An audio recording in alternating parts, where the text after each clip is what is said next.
So this is Jamaal. This is Success with Jamaal. This is my YouTube channel. And basically on my YouTube channel, I put out content on personal development, financial literacy, and motivation to inspire and motivate others.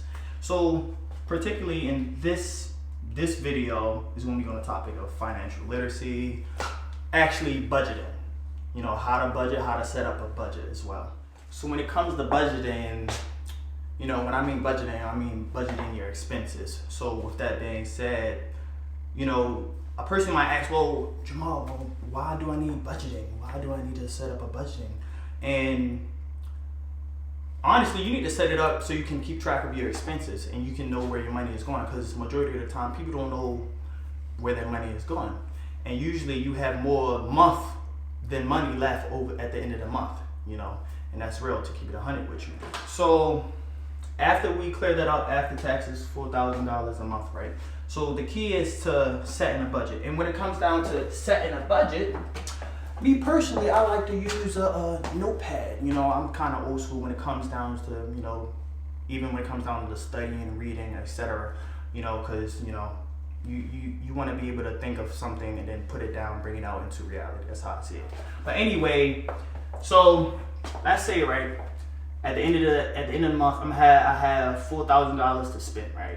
Average rent, $1,200. After that, you're gonna have $2,800. Then car note, that's about like $500. You know, the average car note. Of course, you got food, and this is me giving another estimate. Of course, I'm spending $250. Well, $2,500. Well, $250 is what I'm trying to say. Then I'm gonna have about $2,050. And then after that, I'm thinking about like the $100 is for subscriptions and etc. So now I have $1,850, and now with $1,850, you gotta think about car insurance as well. Not only car note is $500, but car insurance. So the car insurance, it's about $200. So after that, so $1,850 minus $200, that's $1,650, and then after $1,650, you have, let's say, gas, electricity, and water. And let's say you're spending another $200 on all of those utilities, of course. So now you have $1,350.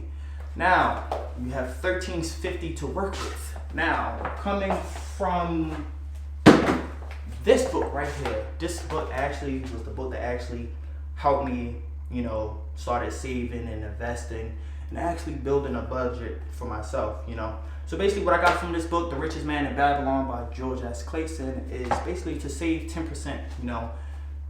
Save, you have to pay yourself first, as they say. And you can find this book on Amazon. So with that being said, you have $1,350 after all of your, you know, your needs and etc., your expenses. Now, saving 10% according to not Rich Dad, Poor Dad, another great book, but according to The Richest Man in Babylon, you should be saving about $135 every month. And this is when you have that $1,350, so minus 10%. So that's about $135. And then you do the math yourself, 135 times 12, that's about $1,600 that you have left at the end of the year. And a person might say, well, Jamaal, that's only like $1,600, right? Is that even worth it? Yes, it's very worth it, because according to Forbes, and you can do your own research as well, I think it's about 73 or 78% of Americans are living paycheck to paycheck. According to CNBC, you can do your own research, about 63% Americans are living paycheck to paycheck. So you might ask yourself, me, is it worth it? Of course it's worth it, because you want to have something to show at the end of the year. You know, you don't want to be living paycheck and paycheck. You want to live a life where you're not bounded by chains. So why live a life where as though you're not keeping track of your expenses or nothing? And another great point to add about it is that, you know, majority of people, they don't know the value of money. Yes, you're using your time, but you're also using your life energy. According to the book, Your Money or Your Life, I can't remember the author, but the book is called Your Money or Your Life, right? The author was basically saying that, let's say hypothetically speaking, you're making $10 an hour, right? You're making $10 an hour, right? And that's not just only $10 an hour, that's an hour of your life energy. So the next time you go spend something on $100, you're asking yourself, well, it's 10 hours of my life. Is it worth it? Is it worth it? And if it's not, it's two things you can do. You can either save, and then you can spend it like that, or you can increase your income, but that's another video.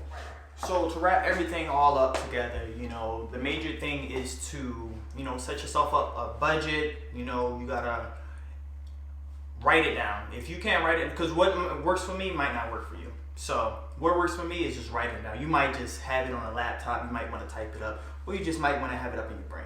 But like I said earlier, you want to be able to think and put it into reality. So what I usually do, I think about it and then I jot it down on my notebook or notepad, whatever, etc.